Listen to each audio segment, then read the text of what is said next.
জীবনে অনেক বড় হতে চাই, কিন্তু পারছি না কেন? জীবনে বড় হতে চাও? স্বপ্ন পূরণ করতে চাও? তবে আমি বলবো, আজই ফ্যান্টাসির জীবন থেকে বেরিয়ে আসো। ও baby, I miss you, love you, এই শব্দগুলো জীবন থেকে বাদ দাও। জীবনকে একটু অন্যভাবে দেখো। তোমার নিম্ন মধ্যবিত্ত বাবার চোখের দিকে তাকাও। দেখবে তোমাকে নিয়ে সাজানো হাজার স্বপ্ন তোমার বাবার। পরনের জামা, জুতোর দিকে একবার ভালো করে তাকাও। দেখতে পাবে শুধু তোমার দিকে তাকিয়ে সে ছিঁড়ে যাওয়া জামা বা ক্ষয়ে যাওয়া জুতো জোড়া ফেলতে পারেনি। সে ভাবছে এই টাকাগুলো বাঁচিয়ে তোমার জন্য নতুন একটা জামা কিনবে। ভয়ানক পেটের ব্যথা নিয়েও তোমার মা দাঁতে দাঁত চেপে সেটা সহ্য করে যাচ্ছে, কেননা তার অপারেশনের এই টাকা বাঁচিয়ে তোমার পরবর্তী সেমিস্টার ফি দিবে।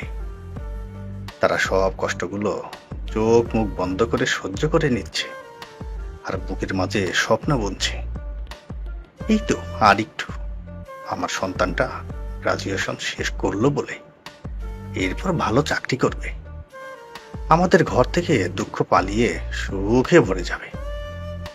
তোমার কাছ থেকে মায়ের চাওয়া খুবই কম, শুধু সে চায় তুমি মানুষ হবে, সে তোমাকে নিয়ে গর্ব করতে পারবে, এতটুকুই তার চাওয়া।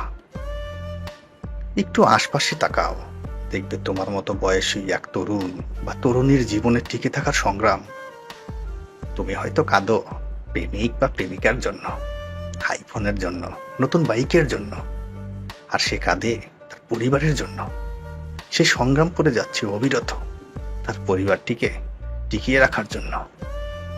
কি নেই তোমার? একজোড়া হাত, পা, শক্তি সবই তো আছে, তবে নেমে পড়ছো না কেন? কেন তুমি জীবনকে দেখছো ফ্যান্টাসির দৃষ্টিতে? তোমার কাছে জীবন মানেই প্রেম? জীবন মানেই গার্লফ্রেন্ড বা বয়ফ্রেন্ডের মন জয়ের লড়াই? একবারও কি ভেবে দেখেছো তোমার জন্মদাতা পিতাকে একজোড়া জুতো আর একটা পাঞ্জাবি কিনে দেওয়া উচিত? একবারও কি ভেবে দেখেছো তোমার মায়ের শাড়িটা পুরনো হয়ে গেছে? একবারও কি বলেছো, বাবা আমি সামনের মাসে তোমার থেকে আর হাত খরচ নেব না, টিউশনই করব, নিজের সেমিস্টার ফি নিজেই জোগাড় করব, তুমি দুশ্চিন্তা করো না বাবা? একবারও বলেছো? কেন বলনি? তুমি তো বড় হয়েছ। জন্মদাতা পিতার কষ্টই যদি না বোঝো, তবে কার কষ্ট বুঝবে তুমি?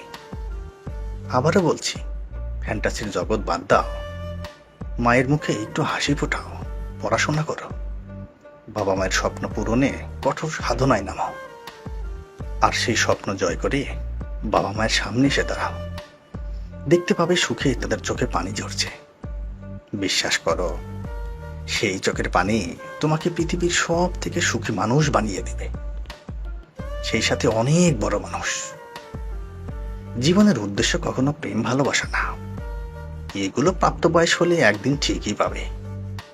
এসব করতে গিয়ে নিজের যৌবনটাকে ধ্বংস করো না, মূল্যবান সময়টাকে কাজে লাগাও, সাফল্য একদিন অবশ্যই আসবে।